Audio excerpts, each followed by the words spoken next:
Kylian, Loïc Tanzi, l'équipe. Vous avez prolongé il n'y a même pas un an. On parle déjà beaucoup de votre avenir. Est-ce que ce match de mercredi, là, il peut déjà avoir une incidence?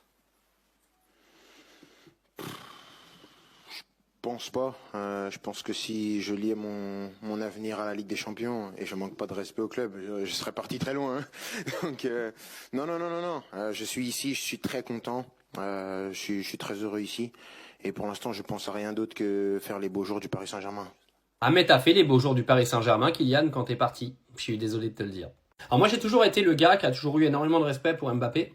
Sauf à partir de la fin de son aventure parisienne. Alors ok, il a eu des différends avec Nasser et avec le PSG, mais c'était pas en fait une raison pour manquer de respect à l'intégralité du club, comme il le fait là dans cette interview. C'est quand même drôle hein, comment le karma peut te tourner dessus et te tomber sur la gueule. Kylian est parti en star du PSG en se faisant passer un petit peu pour la tour Eiffel du club, en disant que sans lui, le PSG gagnerait rien, que lui, en restant au PSG, gagnerait jamais la Ligue des Champions. Bilan, le gars, là, il doit mais se cacher la tête sous l'oreiller. Il est parti au Real. J'ai trouvé un Real méconnaissable cette année, surtout le 8e de finale de Ligue des Champions contre l'Atlético Madrid, où les joueurs se sont pourris sur le terrain les uns après les autres. Les Bellingham, Vinicius, Mbappé se parlaient tous comme des yinches sur le terrain. J'avais cru revoir le PSG de Messi, Neymar, Mbappé, c'est catastrophique. Donc le mec se barre au Real, il nique l'ambiance du club, parce que bizarrement l'ambiance du club elle est complètement rôtie depuis qu'il est arrivé.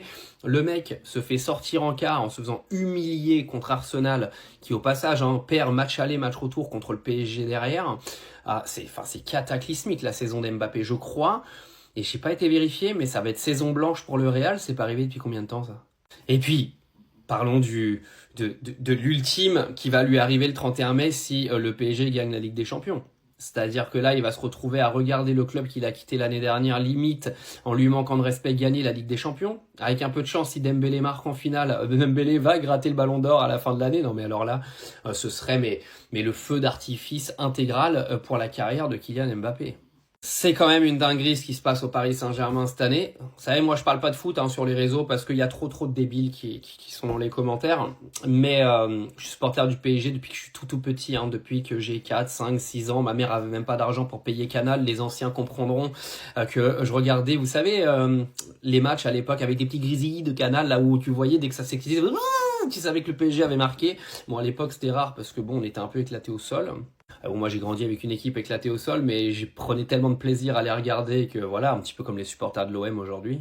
Oups, la balle perdue. Et je vous avoue que j'ai absolument pas kiffé la période Neymar, Messi, Mbappé, etc. parce que j'en avais marre en fait qu'on parle que d'individualité en permanence. Donc merci Kylian d'être parti. Honnêtement, moi je te souhaite le meilleur. Je suis pas le genre de mec qui va dire vas-y rate ta carrière. J'en ai rien à foutre en fait. Maintenant il est au Real, tant mieux pour lui. Par contre malheureusement toutes les déclats qu'il a fait avant, maintenant il a l'air con. C'est dur le karma.